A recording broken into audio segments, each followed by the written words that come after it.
Jeep पर रखा इसने झूठा है। भगवान बोले वाह बड़े झूठे सच्चे की बात करता है, रोज तो बड़ा मुझे बना बना करके खिलाता है, रोज दुनिया भर के झूठे महात्माओं का ला करके खिला दे जब कुछ नहीं, और आज अपना झूठा खिलाना पड़ रहा है तो कह रहा है झूठा है। तो भगवान छीना झपटी करने लगे, एक चावल का दाना नीचे गिर गया, भगवान ने तुरंत उठाया और खा लिया। कहा देख माधवदास भोग लग चुका है। बोले गोविंद भगवान, कितनी कितनी सुंदर घटनाएं भगवान की भक्तों के साथ हैं मेरे प्यारे। इसलिए जो भी घर में वस्तु आए पहले भगवान का भोग लगाया जाए। गाड़ी आए भगवान को समर्पित की जाए, कोई वस्त्र आए भगवान को समर्पित की जाए। लिखा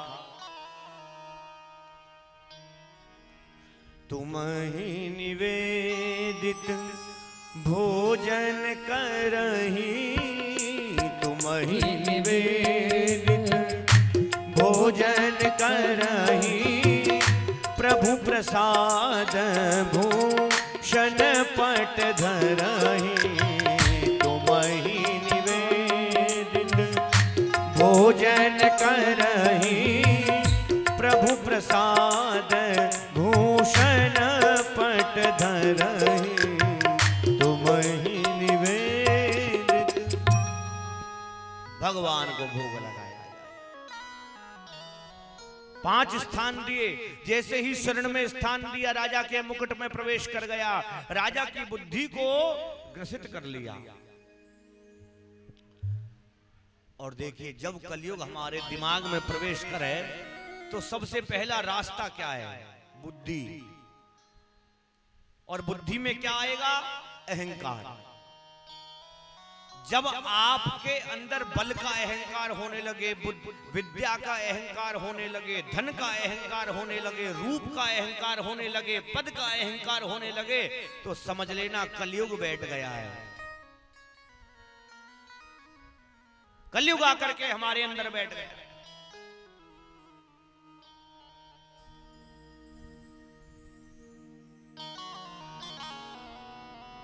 राजा परीक्षित की बुद्धि में कलयुग बैठ गया। अब राजा ने जाकर के जंगल में शिकार कर रहा था, महाराज की कुटिया पर पहुंचा, जल की याचना करी। अब देखो अंतर कहां पड़ गया, समझने का अंतर है केवल। राजाओं का धर्म क्या था? गुरुओं से, महात्माओं से, ब्राह्मणों से आशीर्वाद लेते थे, हैं? सेवा करते थे राजा लोग। पर आज क्या कर रहे हैं? गुरु को आशीर्वाद दे रहे हैं, ब्राह्मण को आज्ञा दे रहे हैं कि जल पिलाया जाए। अंतर आ गया है। जो भाव सेवा का था वो भाव सेवा करवाने के में परिवर्तित हो गया। क्या राजा स्वयं जाकर के जल नहीं पी सकते थे? पी सकते थे, परंतु अहंकार ने, कलयुग ने नहीं पीने दिया। बुद्धि परिवर्तित हो गई, का जल मांगते हैं, जल पिलाया जाए। महाराज समाधि में बैठे थे, राजा को अहंकार तो था ही। बोला मृषा समाधि रोहस्य, ये बाबा झूठी समाधि लगा करके मेरा अपमान करता है। मैं राजा हूं और राजा की आज्ञा का पालन नहीं हो रहा है, अभी दंड देता हूं।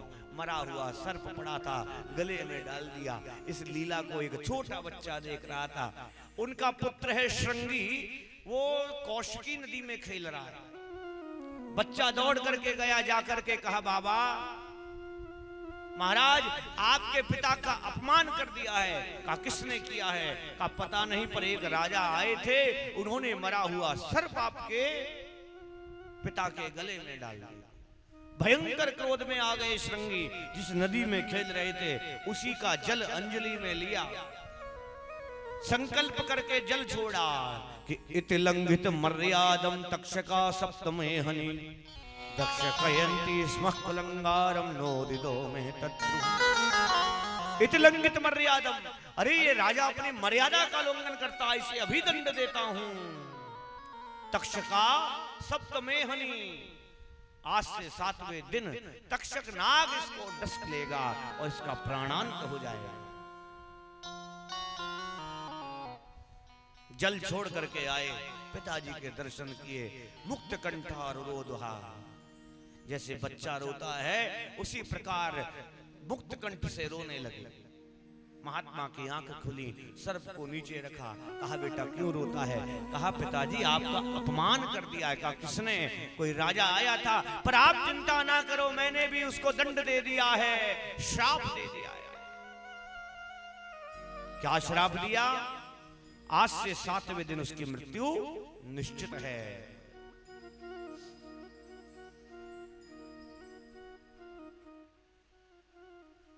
पता लगाया कौन था?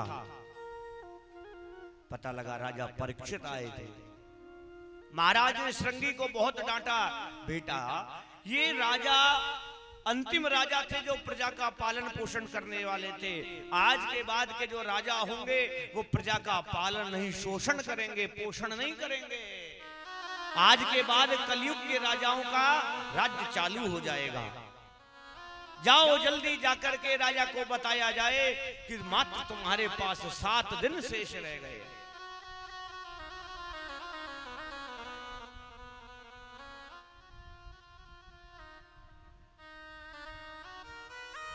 उधर राजा महलों में पहुंचे, जैसे ही मुकुट उतारा तो सारा ज्ञान आ गया।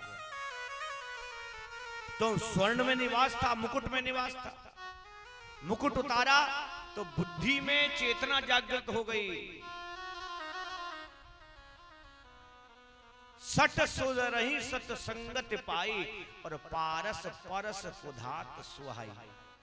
हो सकता है हम सत्संगी हों, कुसंग में पढ़ करके सत्संग को छोड़ करके कुसंग में चले जाएं, परंतु एक दिन ऐसा आएगा उस कुसंग से आपको मुक्ति मिलेगी और आप पुनः सत्संग की ओर जाएंगे। क्यों? आपके रक्त में कहीं ना कहीं सत्संग भरा है। राजा ने जैसे ही मुकुट उतारा, ज्ञान हो गया, तो गुरु का अपमान करके आया है। इस शरीर का परित्याग करना चाहते थे राजा। अपने पुत्र जन्मेजय के शीश पर मुकुट को रखा और मां गंगा की शरण में पहुंचे।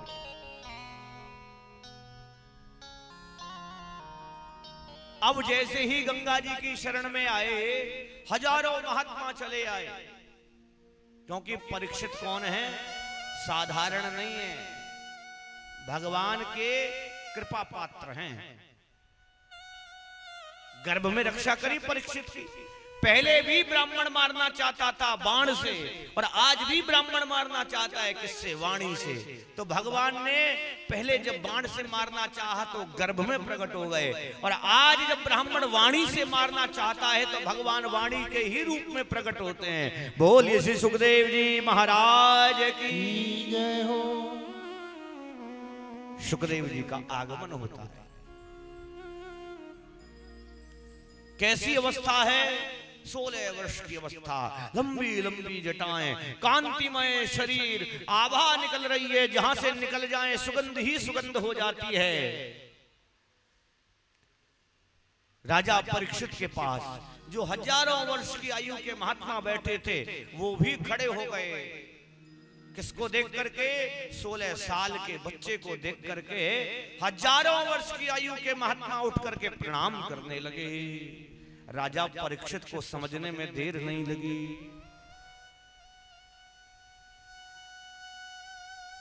कोई साधारण नहीं है।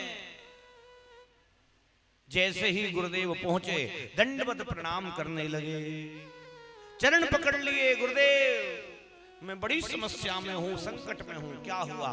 कम्रियमाणस्य किम कर्तव्यम। गुरुदेव जो मरने वाला है उसे क्या करना चाहिए? गुरुदेव सुखदेव ने कहा राजन क्यों घबरा रहा है? अभी तेरे पास 7 दिन हैं, चिंता मत कर। देखिए गुरु का धर्म है, हम लोग गुरु तो बनाना चाहते हैं, पर गुरु होना जीवन में कैसा चाहिए? गुरु बनाना आसान है, पर गुरु के संबंध को निभाना बड़ा कठिन है। जहां पर बढ़िया सा सत्संग दिखा, बहुत ज्यादा भीड़ दिखी, हमारा मन की हम भी गुरुजी बनाएंगे, इन्हीं को बनाएंगे, ज्यादा भीड़ है इनके। और माताओं की भीड़ चाल तो ऐसी, अरे चल चल मैंने भी वही गुरु बनाए रखा, चल तू भी बना के आ जा। जीवन में गुरु ये खरीदने बेचने की वस्तु नहीं है। दीक्षा गुरु एक और शिक्षा गुरु अनेक हो सकते हैं, पर जीवन में दीक्षा गुरु एक होना चाहिए। तो गुरु कैसा बनाओ? देखो बहुत सारे लोगों ने अनेक अनेक गुरु बनाए, परंतु जब बाद में पता लगा बड़ा दुख हुआ है। अब क्या करें? जीवन में देखो गुरु बनाने का अवसर मिले तो कैसा गुरु बनाओ? जांच लो, परख लो, 10 साल 20 साल का समय लो, खूब लो। कोई कुलीन ब्राह्मण हो, कोई सत्संगी हो, कोई महात्मा हो, ऐसे को गुरु बनाओ जिसके बारे में आप जिसके कुल को जानते हो कि वास्तव में कोई गुरु बनाने लायक है या नहीं है। अगर ऐसा गुरु मिले तो ठीक, नहीं तो कृष्णम वंदे जगत गुरु, भगवान कृष्ण सबके बड़े गुरु, भगवान को गुरु बनाया जाए। और देखो चेला और गुरु कैसा संबंध बना लिया। हम दोनों ने इस संबंध को खराब कर लिया।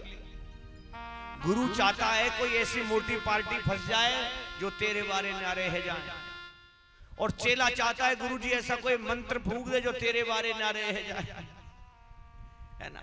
तो हम दोनों ने इस संबंध को खराब कर दिया। प्यारे गुरु कुछ भी देने की वस्तु है ही नहीं, वो बात अलग है।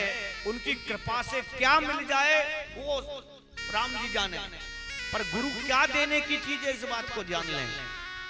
गुरु गाड़ी घर संतान देने की चीज नहीं है। गुरु का अर्थ है जो हमारे मन को भगवान के चरणों में लगा दे, उसका नाम ही गुरु है।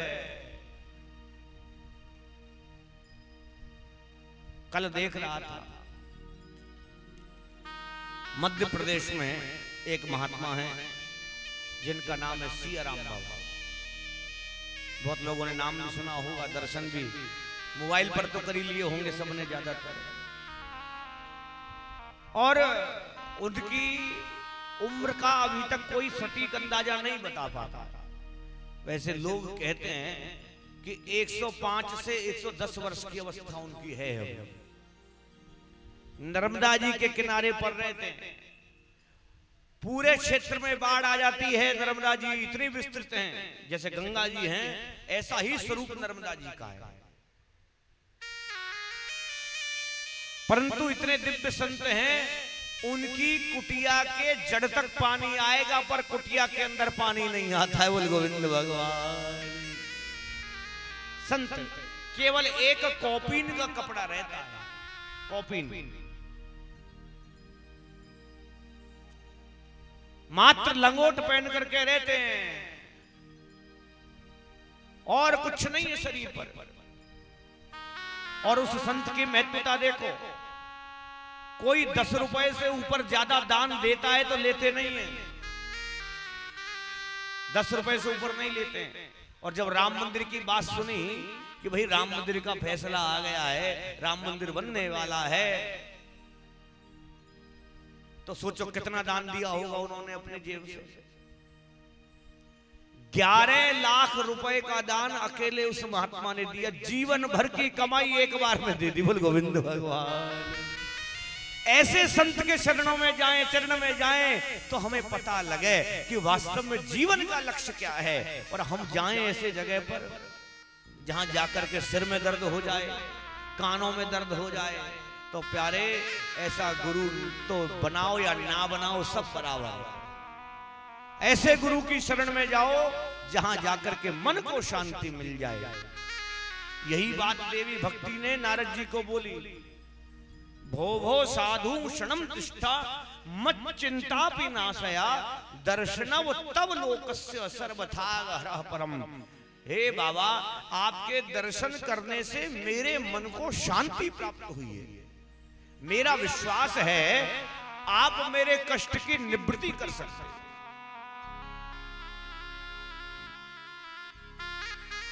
जीवन में अवसर मिले तो ऐसा गुरु बनाओ जो आपके मार्ग को दिखा सके। और बाकी तो गुरु का आशीर्वाद है, क्या से क्या कर दे, राम की माया राम ही जाने।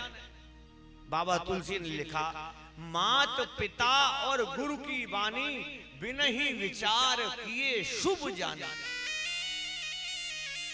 आज के बच्चों की आदत हो गई, जो माताजी पिताजी ने कह दिया था वो तो कभी जीवन में भी नहीं करता।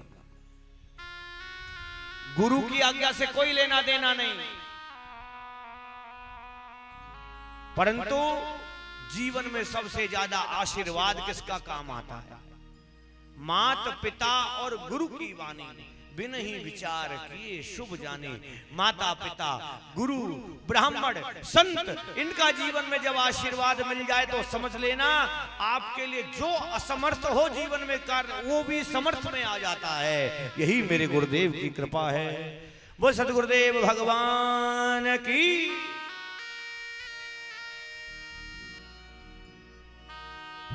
मधुर भाव से गुरुदेव का ध्यान करें।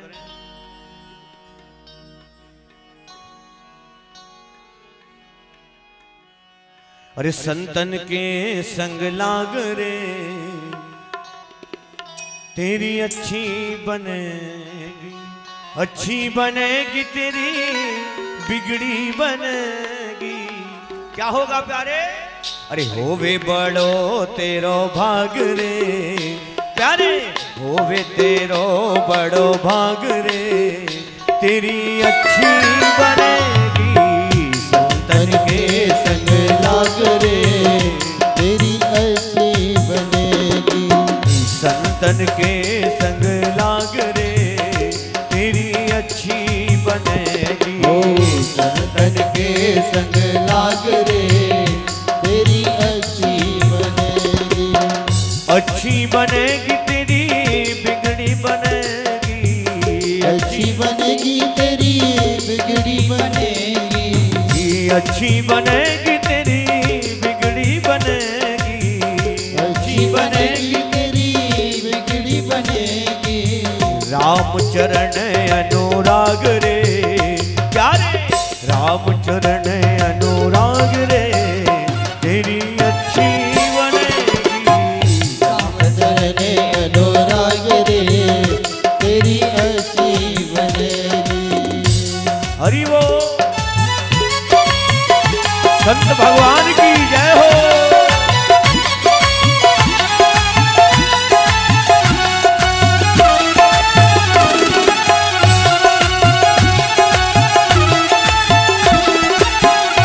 और कहने लगे मेरे मन में तो यही बड़ो चाव, मेरे मन में तो यही बड़ो चाव।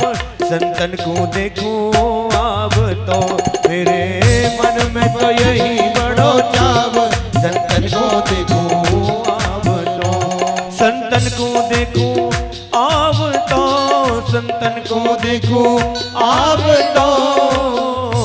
मेरे मन में तो यही बड़ो चाव। संतन को देखूं अब तो मेरे मन में तो यही बड़ो चाव। संतन को देखूं अब तो। संतन संग कर पुण्य कमाए। संतन संग कर पुण्य कमाए। संतन संग कर पुण्य कमाए। संतन संग कर पुण्य कमाए। संतों के साथ क्या पुण्य कमाओगे प्यारे? क्या देने वाले हैं संत? आपके मुख से राम नाम निकलवाएंगे, आपके हाथों से तालियां बजवाएंगे, आपको तीर्थ यात्राओं में ले जाएंगे, आपको चातुर्मास कराएंगे। यही पुण्य प्राप्त होगा प्यारे। संतन संग कर पुण्य कमाए। संतन संग करे पुण्य कमाए। पुण्य कमाए लाला पुण्य कमाए।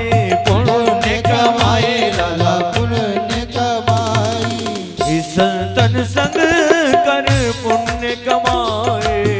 संतन संग करे पुण्य कमाए। राम चरण अनुराग रे प्यारे, राम चरण अनुराग रे तेरी अच्छी बनेगी। संतन के संग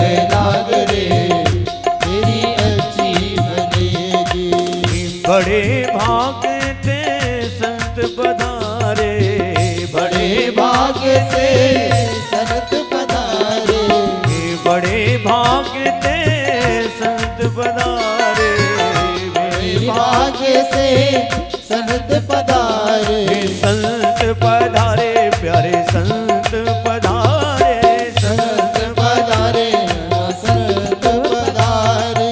ये बड़े भाग्य ते संत पधारे, बड़े भाग्य से संत पधारे। घर में आए चारों धाम रे, घर में आए चारों धाम रे, घर में आए चारों धाम हरि रे, बोल। घर में आए चारों हे संतन संग कर पुण्य कमाए, संतन संग करे पुण्य कमाई। क्या होगा प्यारे? राम चरण अनुराग रे प्यारे, राम चरण अनुराग रे, तेरी अच्छी बनेगी संगन के संग लाग रे, तेरी अच्छी बनेगी। श्रीराध है। सद्गुरुदेव भगवान की जय हो।